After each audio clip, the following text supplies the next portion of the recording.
When the fella did the big jump on the horse and you saw the big golden tree, I thought, that's video games. That's what I want out of this industry. I've been a bit annoyed, to be honest. I've been a bit annoyed with all of you guys, because there's a rumour going around that apparently I'm not horny for Elden Ring. Like, I've seen it in the comments, I've seen it online. People are saying Josh Brown isn't horny for Elden Ring, which is just categorically not true. Elden Ring is going to be the best game of 2022.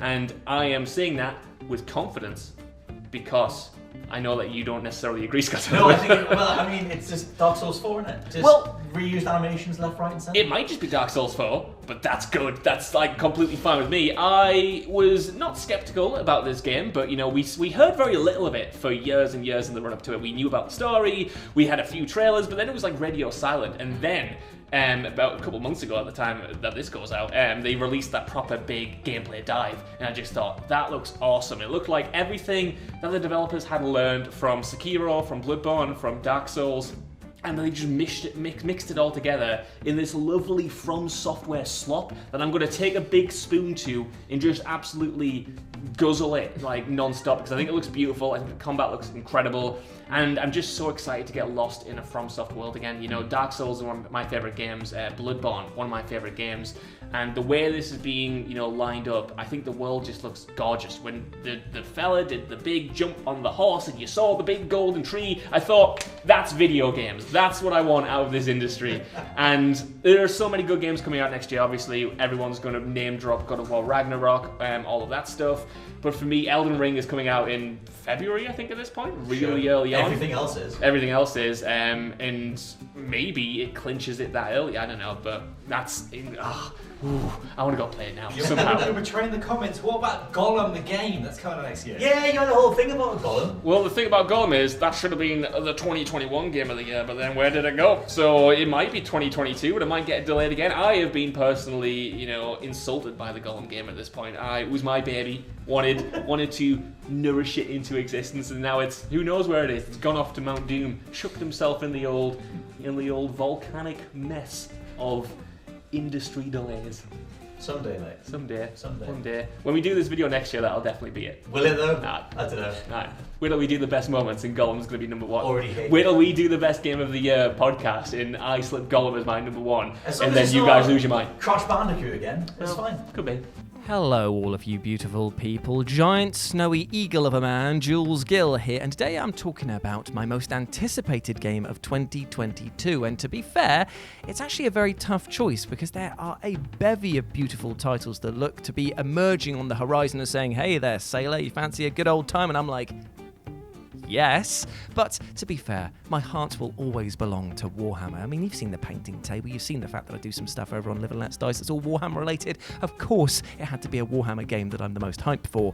But the problem is there's actually potentially 3 of them that I'm really hyped for. We've got the recently released Space Marine 2. Oh, yes, please. We don't actually know that's coming out in 2022, so I'm putting that on the maybe list, but oh yes, son, I'm definitely keen for that. Then we've got Chaos Gate Demon Hunters, which is like a tactical like squad thing, which is get to play as the Grey Knights, which are a faction that I actually run, and you get to destroy stuff in XCOM style brutality. Yes, okay. And then the other one that we've got is Warhammer 40,000 Darktide, which has been made by the Fat Shark Studios. They made the Vermintide games. If you don't know what they are, it's basically like Left 4 Dead, but you've only got melee weapons, and it's set in the Warhammer End Times realm, as it were. That's fantastic, but now you move that into 40,000 universe, sorry about that, Mike, and you get to play as like different factions of the Imperium taking on Nurgle and Chaos Demons, and I'm just like, yeah, guns, is it? In the 40... Ooh, Horde Survival. Ooh. I won't be able to stand up for a bit for fear of knocking the table over. But yeah, that's what I'm anticipated, or highly anticipated. That's what I'm looking forward to in 2022. Sorry, the blood is rushing somewhere else. See you in a bit. Ben Roy Turnstable, what is the most anticipated game of 2022? Well, maybe anything. The game will get at your house. No, but I looked at this... I don't want to be like, the basic games, all the February All-Stars, you know, like anything you can pick from that, I think would be the best game of every 17 years going forward. I could say Starfield. I think I've said Starfield on some other camera thing, but we've Sounds done like something you would say. like Starfield. I really hope that Todd Howard can pull this one out. Like, bless him. Like, but now I expect Phil Spencer's there with the whip and chain. Like, mate, you need to get this one good. But I'm looking through it. Like, also I'm going to mention a few because I feel like I can. You can. Mario plus Rabbids, the second one. I love that first one. Yeah. I really want the new one to be good, and I really hope it runs alright on the Switch because Switches are old now and they need to be replaced. And I feel like my phone is 100 times more powerful than these Switches. Like, Mario Rabbids is one I'm sort of like really eyeing out for. But I'm going to continue to be the only person that shouts this game out at WhatCulture Gaming is Stalker 2, because Stalker 1 is fantastic after about the 17 mods you need to put in there to make it work. And I've been living in Chernobyl like recently, I've been living in Metro 2033, I'm going to be living in Metro Last Light. I'm talking in the past tense because this is actually now 2022 sometime, who knows? Potentially. I'm travelling through, I'm a Time Lord.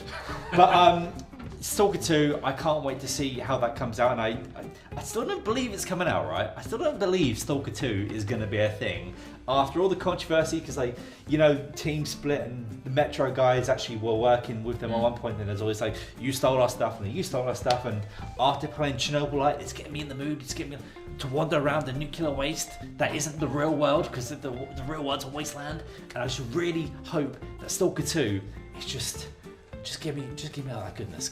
Let's get back in Chernobyl. Let's get some radiation, and then just get me ready. I could eat bananas all day and get radiation from them, but I want to go and get IRL Chernobyl radiation because I've been in Chernobyl and it was all right. I recommend you go. Now you want to play it. Stalker 2. Easy. Chernobyl, it's alright, then right. It's not great, it's not terrible. It's not great. My most anticipated game of 2022, and I may be a little optimistic on this one, is Hellblade 2. I loved Hellblade: Senua's Sacrifice.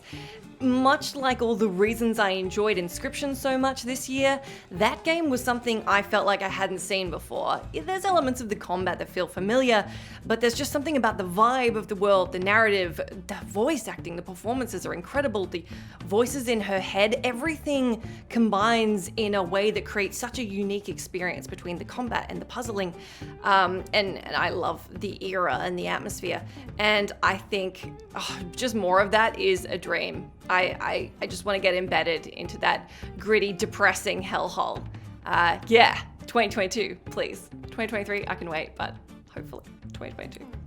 So there's obviously all the obvious ones. I said obviously twice. It's obvious that there is Horizon Forbidden West. It's obvious that there's God of War. The thing with those games is I feel like we know exactly what they're going to be. I feel like we know how they're going to play. I feel like for the most part we know just what that's going to be. It's a foregone conclusion. The thing that excites me way more than that is the twofer of Sifu and Midnight Fight Express. Now, Sifu is the next game from Slow Clap. They're the dudes that did Absolver. And Midnight Fight Express, I forget the name of the devs, but that game is very much a top-down Def Jam spiritual sequel, which is just a synthwave-backed melee martial arts brawler, which, I mean, when was the last time there was a decent 3D brawler? Like Urban Reign, 2004? Like, what have we been doing?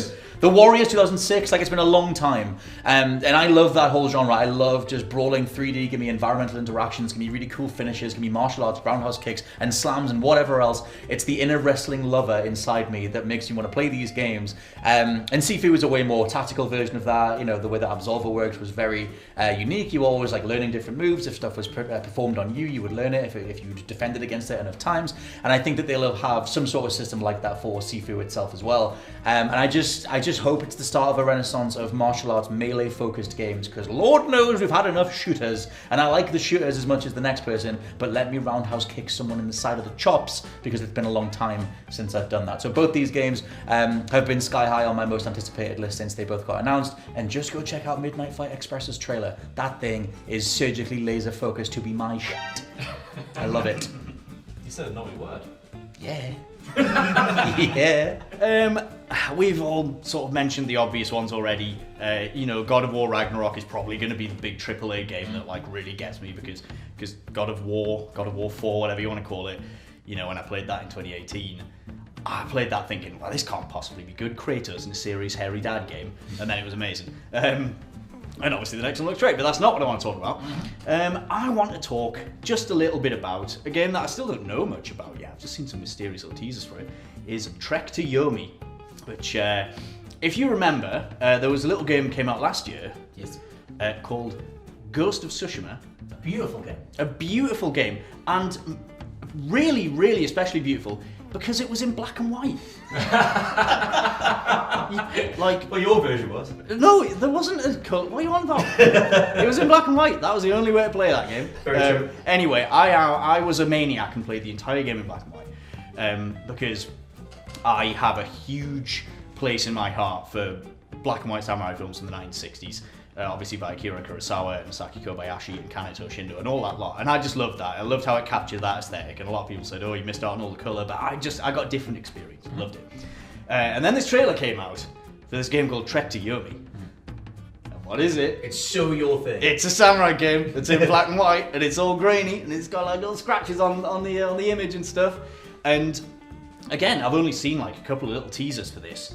And it looks very mysterious, but it sort of almost looks like, you know, it's very much got very much that atmosphere of Ghost of Tsushima with, I think, a slightly more supernatural bent. I think Yomi is the Japanese afterlife or underworld. Oh. But it looks like we're going down that kind of route, but just a little more linear. So it's a much more like focused little tale.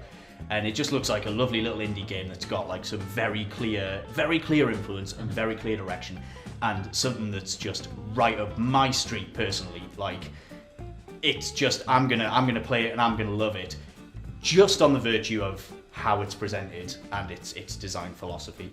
And that's all I really know about. That's all you need. It's all you need. All I needed was this little thing, just these lovely little detailed clips of this lad doing some fighting On his way and fighting a little samurai demon and that in a burning village, and it just looks great.